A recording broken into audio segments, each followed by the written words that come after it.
Plug and Ollie presents Working in Music Sucks, the show where we talk about what sucks about working in music so you don't have the same problems. I'm your host, John Maciel. In today's episode, we're going to talk about bad habits. And these are habits that I've seen so many mixing engineers that I've coached throughout the years just have the most difficulty understanding that you got to cut these habits as soon as possible. Otherwise, you're just going to be in a hamster in a wheel, and you're never going to get out of it.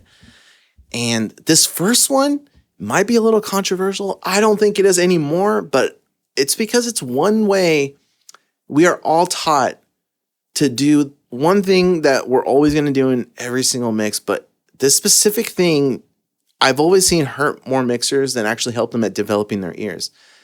And if you guessed boosting EQ, you're 100% right. Now, there is a scenario where boosting EQ is okay after you have some experience in your style and your template are kind of dialed in. But for the most part, when you're taught to EQ mixing in solo, there is no context to what's happening. And the reason this is so dangerous is instruments are built of all these frequencies, right? Obviously. And my whole thing is, if you boost something enough at a certain frequency level, of course it sounds bad. Like everything's going to sound bad if you not have a narrow Q and you're boosting to all hell. It's always going to sound bad. It doesn't matter where you sweep it. And if your ear's not developed in knowing what's good bad and not bad bad, then you're taking out the wrong shit all the time. And I've seen this hurt so many. This hurt me. It took me so long, and my mind was blown years ago. Oh man, this has to be at least 8 to 10 years ago. I was watching some Sonics video. If you're not familiar with Sonics, they're a plugin company. They're fantastic. They make great products. I can't talk about them enough. They're not sponsoring this episode or anything. I just truly love and believe in their products. And I was watching this behind the scenes with a bunch of producers, and they had Kevin Churko talk about how he uses subtractive EQ as kind of like if he basically automated a subtractive EQ to essentially become what would become dynamic EQ. And he like did a dip right when the vocal got resonant and then brought it up. And he's like, and you can't even tell it's there. And I was like, oh, that's really interesting. So I kind of went through all their content, and I saw like this live conference with a Sonics representative. And he was like, yeah, everyone teaches you to boost EQ. That's great. But if you do subtractive EQ, your ears will become better at hearing everything within context of the mix. And I'd never heard of the term like cutting EQ. Like it just blew my mind. I was like, wait, what? And it's exactly what it sounds. You use a bell and you just like, instead of boosting, you subtract by, 2 to 6 dB, and you sweep it around to see if you can find exactly which frequencies are masking the source from being clear. And when you do this at first, when you're so used to boosting EQ, you kind of just boost and then you kind of wing it, and then you boost and then you dip, and then you kind of move that dip around, because you essentially, when you're boosting, you're not hearing exactly what's wrong with the source when you're boosting the EQ. Now, when you do subtractive, you can hear, as your ears get better, and you really have to train yourself to hear it. Like you play a certain part and you're like, okay, that tom is just, those toms aren't coming out. So then you do a subtractive curve on the one tom while you're listening to the drums in context, and you're like, oh, I think this is the ballpark. Like this area seems to make the tom sound clearer within the drums. And then you bring in the whole track and you fine tune that move, but you're training your ears to hear the masking frequencies that you otherwise would not hear. So drop the boosting EQ. The sooner you drop the boosting EQ and you start doing subtractive cuts and really training your ears to hear that, man, the difference it's going to make in your mixing is mastering that within the first couple months of, like, let's say you listen to this episode and you only do that for 3 months. I guarantee you will be a better mixer within the next 3 months of just concentrating and doing that. And the next one is, I think, as controversial, but not as much as boosting, but it filters. So we're all taught that you got to filter the low end. You got to filter the top end. You got to make room for stuff. You got to clean that stuff up. Man, if that couldn't be further than truth, because in reality, you do want to use filters, but there's a trick I picked up from Chris Lord Alge many, many years ago, and he said it very subtly in some article I read online, and it blew my mind, and it changed my mixing overnight. And then I already knew he was onto something because he's Chris Lord freaking Alge. But when I saw my mentor, Bo Burchell, also do this many years later, and I didn't even mention anything. I just saw him doing these moves in a session. I was like, this is what the pros do that they don't tell or speak about because they don't even think about it. It's all instinct to them at this point. And they're not teachers. They're just people in a room trying to make records as great as possible. And it's, instead of using filters first, use shelves first. And you might be like, well, why a shelf? You can cut out those low and top end frequencies, but still have more of the body. What happens with filters is if you go too far with the filter, you lose some of that body. And especially when you're first learning, your first instinct is like, oh, I need to EQ all the way up as far as possible and then back off because that's what everyone says. But man, my bass still sounds like shit in the mix. Well, try turning that filter into a shelf. Take out some of those frequencies and then roll that shelf back a little bit and see if your bass rounds out a little bit more. And the first thing I do before I filter, I always go to shelves. I'm like, well, let me see what happens if I do some low end shelving. Okay, that's still not right. And then I bring in a filter with that shelf and see if I can do some weird it looks weird on the graph, but musically, if you do this on like an SSL EQ channel strip, you do a shelf and then you bring in the filter, all of a sudden you're like, oh, that sounds way better than using a filter. And shells are where it's at. I cannot recommend this enough. I'm so glad I saw it. And a little pro tip for anyone listening is with drums, filters can create so many phase issues when you have a live drum kit. So start off with the shells first to see if that cleans up your low end and your snare and your toms. And remember, drums, the shells are part of a bigger picture. They're not these individual pieces in the mix. They're all part of a whole. So mixing your shelving and filtering your drums with all the drums playing, it's going to make such a huge difference in how your drums sound in a mix. If you do it in solo, you run into so many issues. And once I helped students get rid of doing that, man, their drum mixing just went up a level. Next one. This one, probably no surprise to anyone that's been listening this far, but mixing in solo. Man, what a terrible habit I got into with mixing in solo. Mixing in solo, it's because it's so hard to mix in context, right? When your ears are developing, you're just like, I can't tell what anything is. All this shit sounds the same to me. I don't know what's what. I don't know what to do. I'm super confused. Fuck's going on?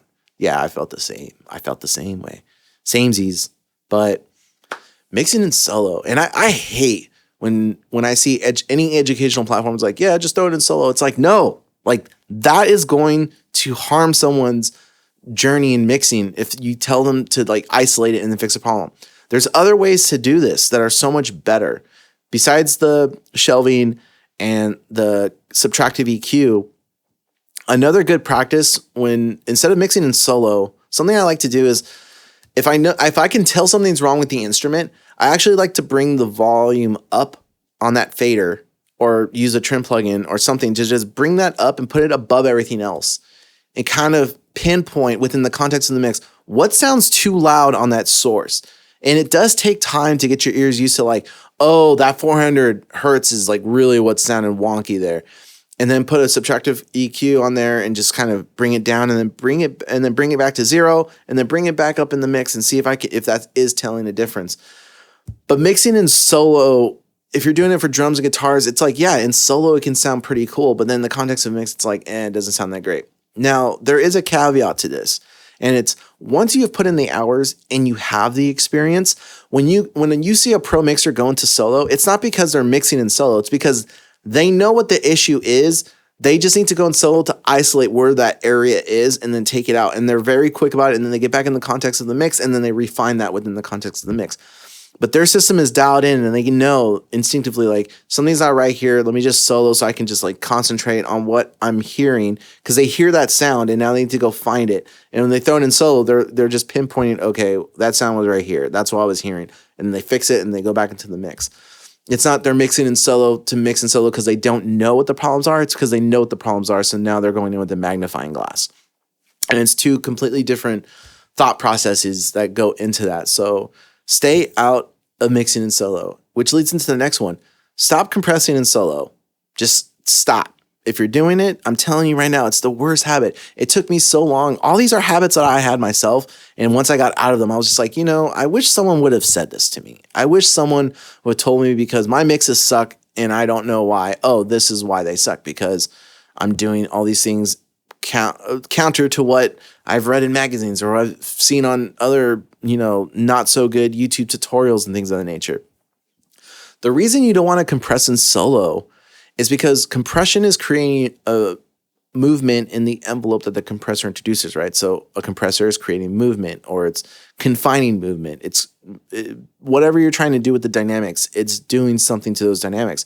And when you do compression in solo, you can be like, oh, this sounds great. But then when you bring in the mix, all of a sudden that movement is different from what's happening within the context of the song or the mix or the part. So whenever you're dialing in a compressor, maybe you get to like, okay, I want this kind of thing happening. But then you got to really fine tune it within the mix. Don't just compress in solo and bring it in and then wonder, why does my snare not sound good? Well, the fast attack on there sounds really, really sick in solo. But then when you bring in the mix, it sounds like, you've dulled the snare attack and now you're adding a transient shaper after, when really it's like, no, just open up the attack of your compression and ease off the release a little bit and you're all set. So compressing in solo, stop doing it. I'm telling you. You get used to doing it. Everything comes down to doing it in context of the mix with everything playing, training yourself. It's going to be so much easier. Another one, this one might be a little controversial. I don't think it is, but I've seen it hurt students more often than actually help, especially if you're not working in at least a semi full-time capacity in audio engineering, then this is going to be something that you should stay away from as long as possible until you've really gotten to that point to where your system is so dialed in, and that's top-down mixing. And if you're not familiar with the term, it's when you start with your mastering chain with certain presets, and then you have your mix bus with certain presets, and then you pretty much already have like as loud as it's going to be, you've mastered it essentially. And then from there, you're just working on refining the tracks.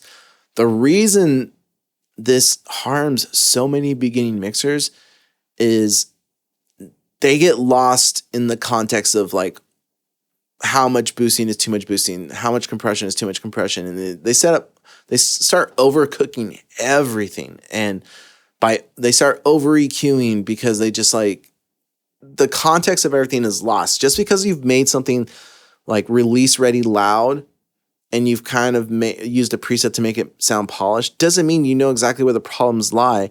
And I've heard so many mixes where like they're super loud and radio ready, but there's like the lack of clarity because they don't really know where the EQ problems are, because they're kind of like they're listening to this, like, I don't know how to explain it. It's like this final product, but it's just like complete utter crap. It's like, here's an example. It's like when you're watching a movie that's filmed really well and the cinematography is great, like on Netflix, and you're like, man, this movie looks great, but the script and the acting is just shit.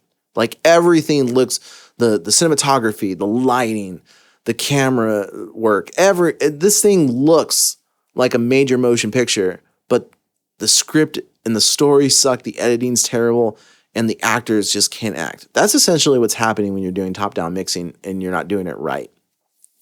Yeah, it sounds polished and like you're listening to it and you're like, this is fantastic. It's like, is it really? Is it? Maybe not so much. So just being really careful with that when it comes down to top-down mixing. And I really think it's one of those things that as you get past your like 200th mix, I know some of you are like 200, when you're doing, semi full-time or full-time and you're working on like 10 songs a month, you'll get there in no time. That's like 120 by the end of the year. And then if you throw in a couple of EPs, you'll get to 200 mixes before you know it. Once you get to that point to where you just know, you see yourself, you're like, I do this all the time. I do this mastering chain pretty much 9 out of 10 times, and my mix bus is this 9 out of 10 times. And everything else from there is like, I kind of change it up here and there, but this is where I end up, and everything else is just kind of, tidying things up while I'm doing it. And if you're recording the record, you're mixing as you go probably. So the top-down approach will make sense once you have it dialed in. But if you're starting out and you don't have that experience, you're always still kind of second-guessing yourself or not knowing why certain things are working. It's not time to do top-down mixing. And the best thing I was taught about top-down mixing is if you're still at the stage where you listen to the track and you still don't know like the 5 or 10 drum samples for kick and snare that you're probably going to use, you're probably not at the stage yet where you should be doing top-down mixing. Because when you're at the stage where you have a bank of samples that you're probably going to use that often, where there's like 5 to 10 kick and snare samples that you alternate between, your system's dialed in. You're probably good to do top-down mixing. So that's a little advice. Next one. And this one, oh man. I've seen it hurt so many mixes, and it's a great place to start. It's a fantastic place to start. But it's not the place where you want to always go back to. And if you guess relying on presets, you're right. Now, presets are great. Do not get me wrong. I love presets. I love them on creative plugins. Yeah, that's about it. I love them on creative plugins. I'm always weary of presets. When I would see a session and I'm like, what's that? And they're like, oh, that's a preset. I'm like, well, I would have to reverse engineer and ask them questions to figure out like, okay, why did you use this as a preset? It doesn't make sense. I need to understand your style and your workflow and your mindset and who inspires you for why this preset is what you think was the right decision. And the thing is, with the preset, someone made that based on a mix or a production that they had done. So that preset worked for them in that production. And not all of them are bad. Some of them, if you highlight them and you move them around a little bit, they're perfect for your song. But what I see more often now is someone will go through the presets until they find one that sounds like what they want, and then they move on. And it's like, when something weird happens in the mix, they're like, I don't know what it is. I'm like, it's the preset. The preset sounds good to you, but you need to refine it a little bit more. You're just relying on it to get you there, especially if they're like, I have this love-hate relationship with mixer presets. That's like when you buy a plugin that's like presets from this mixer, that mixer. I'm at the stage, no hate to these mixers. I think it's great that they're trying to help people. I'm like, yeah, but like unless I have the session you made that mix on, it's kind of a shit preset in my opinion. Like not all of those, they're more often than not, most of those presets are garbage instead of good. In my experience, I'm pretty sure some people are red-faced listening to me say this, but it's just the truth. Maybe it doesn't apply to you. And if it doesn't, awesome. You've dialed in a system where you're the preset king. And if I had a crown, I would give it to you. And you would sit on the throne of preset lords. Congrats. But if you're just starting out, use it as a reference, as a guide, but do not rely on presets to get you there. And the next one is one that I think every mixer hates with a passion. And I get it. I hate it. I've done it for years and I still do it. And every time I do it, I'm like, man, one day I will not have to do this. But then the few times I have let someone else do it, I'm like, the world would be perfect if there was 10 of me's that could do it, but it's mix prep. Mix prep is so crucial. I never understood the value of mix prepping a session until I started working with Bo. You're not familiar, Bo was my mentor who really took me through the ranks. His name's Bo Burchell. He has a YouTube and a Twitch channel. You can find him on Facebook. He's the founding member and guitar player of Seosin. And when I started working with him, man, mix prep was you got to get that dialed in. You got to know, do things need to be edited still? Or is the tuning whack and needs to be fixed? Taking care of all the little annoying things at the beginning stage before you actually do the mix so that you're not just chasing your tail. You you need to have a direction of where the mix is going. And if you're mix prepping and then mixing, it's like your brain isn't like in mix mode. It's still in prep mode because it takes time for your mind to shift over. And as soon as I came on board after a couple of records, I was like, oh, you're doing all my mix prep. And it allowed him to go and mix the record. And his mixes got better and better the time I was with him. I no longer do mix assisting work with him, but it was really interesting to see each record we would do and how much better he would get at mixing. He was already good, but I could hear his style develop and get even more refined and better because he wasn't having to worry about the mix prep and doing the minor little edits and things of that nature.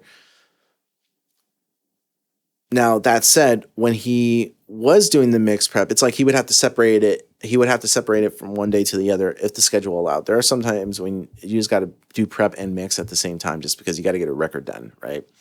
But in an ideal world, you're not mix prepping while mixing. You're separating the mix prep stage from the mixing stage, and you're taking the time to dial in the track and get everything where it needs to be before you start trying to mix. And if you don't do that, it's going... You ever start a mix and then you're having to create buses and then fix things and change the color coding, maybe edit a couple of fades here and there on something, maybe drop a vocal line down so that you can create a vocal bus or aux or something for a vocal effect. That should all be kind of done on the mix prep stage. I mean, the vocal throws you can't really take into account, but creating a vocal throw track and then you just splice a piece of track, throw it up on that track or copy and paste and throw a duplicate on there. Region mute that track, and all of a sudden it's like you're good to go because you've created a system where you've prepped this all before the mix. And the next one, a lot of people do this wrong, and I'm going to do an episode on it because it was one of those things I had to figure out how to do it right. And there are plugins for this, but the plugins kind of suck in my opinion, and kind of pigeonhole you. But that's just me. Some people like using these type of plugins. I did at first, and then I started having my needs started changing, and the plugins couldn't give me those needs. So I was like, yeah, no, fuck this, I'm done. And that's referencing and learning how to reference properly. What a lot of people do is like they'll listen. So it's like, okay, I'm trying to mix this like Architect song for this band, right? And then you go listen to Architects and you like go back and forth between yours, and you're like, oh, their low end is really, really big here, or their snare sounds like this way. Yes, you want to do that while referencing, but what you really want to do is hone in on like, okay, what's actually sonically happening? Like, why does that snare sound that way? Oh, because they have more top end, but the compression it sounds like the compression is after the EQ. So the EQ is changing the character of that compressor. And you're like, all right, how can I do that in my own way to where it excites me and it gives the same energy and emotion that snare is aiming for? When people reference, they're referencing for like a refinement in like, it's like they're almost trying to create a clone EQ curve when you want to create a clone emotional curve. And it's such a deep topic on like, how do you do that? But the best mixers, they don't think in terms of frequencies. They think in terms of emotion and what they want to emotionally have happen at this part or for this instrument. And what tools they need to do to manipulate the sonic characteristics of the sound to do that. It sounds really nerdy and dorky, but every good mixer I've ever had a conversation with, ever watched do their thing, they never talk about like, oh, this 400 hertz isn't doing what I want it to do. They're like, the snare isn't popping out this way to where I feel like it's punching me in the chest. And they're like, I'm EQing the body, but the body's not sounding right. But if I throw this compressor afterwards, and now this compressor is, I'm boosting the low end to hell, this compressor is reacting a certain way, so I'm getting a certain vibe. And then I throw a clipper on. They're going after the tools that are going to emotionally make that happen. And when you're referencing, that's kind of what you want to do is you don't want to reference it sonically, be like, oh, I want to make the snare sonically sound the same. It's like, no, because now you're just a clone. How do you get it to, how do you emotionally capture what's happening in that reference track? Because when a band is like, oh, we liked this part from this song, or we like this part from this thing, it's never, they're not thinking like frequency wise. They're thinking about the emotional impact that snare, that kick drum, that drum fill, that thing happened. And that emotional impact is typically what you need to recreate for the mix to have that same emotional captivation that they had from that other song. Because it's not the same song. You're not going to have the same key, the same frequencies, unless they use the same key. I mean, it happens sometimes. But anyways, emotionally being able to pull off sonically what happened and understanding how to do that, it's such a freaking pain in the ass to get there. But once you get there, it's a level of mixing that once you're there, it's very hard for other people to start catching up with you because you're referencing so differently to what everyone else is doing. And this is why it's like I have I don't, by the time this airs, I don't know if it's out yet or not, but I have like a referencing guide that kind of breaks down how I was able to figure these things out and what areas of a mix to focus in on and why I don't like using the plugins that let you reference, because they're just like cutting things up in the frequency. Granted, that's what I'm doing, but I'm listening for different things. A lot of people just listen and they're like, what's frequency wise happening here? It's like, sure. Like if you got, like, let's say you had a pro mixer give you their session and you had the same session on yours, but no plugins. You could use a plugin that basically like clones the EQ curve from one to the other, but that's not going to clone the compression curves or anything. So you're going to miss all the emotional things that happen with how they dialed in the compressor and the reverb effects and all those things that you need to sonically understand how they pull that off. So you're not just copying EQ curves. Like that's the hardest thing for people to understand when it comes to referencing. You're not copying EQ curves. That's not the goal. The goal is to understand what's sonically happening at an emotional level for the listener. And how do you do that in your mix? And how do you do it in your style to have your signature on it? It's steal like an artist, not steal from the artist. And if that's a book, if you haven't read that book, I can't recommend enough, but that's what's going on there. And then another thing that I like, it's super simple and dumb, but I'm going to say this because I whenever I'm talking to certain mixers, when I was teaching students, I would be really surprised at how many weren't doing their homework. And this one is like listening to trending music worldwide and within your niche and genre and the clients that you have, and understanding like what's trending, what are cool things to do. Because if you're producing them, you want to make sure you're hip to what's happening. And if you're mixing them, you want to make sure you're hip to what's happening so you can, understand what's happening with these certain things and then do it in your own way. Make it happen your own way so that you're able to put your signature spin on those things. Because so many mixers, they're listening to what's cool and what bands are charting and stuff, but they're not listening to are there patterns? Are you listening to see if there's patterns happening on mainstream that's trickling down to your genre? Because I'm telling you right now, there are. And a lot of mainstream bands they're taking from what's happening in the mainstream. And and if you're a rock and metal person, I know it's like, oh, I hate the mainstream. All the bands you love are stealing things from the top bands in the world on those billboards. And they're listening and they're taking influence and they're implementing those into their songs. And guess what? You and a bunch of other people love those songs too. Why? Because they're implementing patterns and things that people like to hear. And, I call it ear candy. It's like, are you listening to trending ear candy patterns of what you see producers are doing? And are some of the bands in your genre doing those? Because I guarantee they are. And then asking yourself, how do I do that? What do I need to do that so I can have it in my bag of tricks? So when a band comes in, they're like, oh, it'd be so cool to do this, Bring Me the Horizon part or this Architects part. And you're like, got you, bet. And you're able to pull it off without even hesitating, because you on your own time or taking time to be active to understand instead of listening in the studio and be like, let me figure this out as I'm working. Being ahead of the game is how you get ahead of the game. So paying attention to that stuff, listening to charting songs, what other things, I can't recommend doing this enough. And if you found this episode helpful and have a friend that might find this episode as helpful, please share it with them. I would really appreciate it. And if you want to continue having this conversation or talk about other things, studio and gear and whatever, anything music related, I do have a Discord server for Plugin Alley. You can see it in the show notes and join in there. And until next time, remember, working in music sucks, but it doesn't have to. Until next time.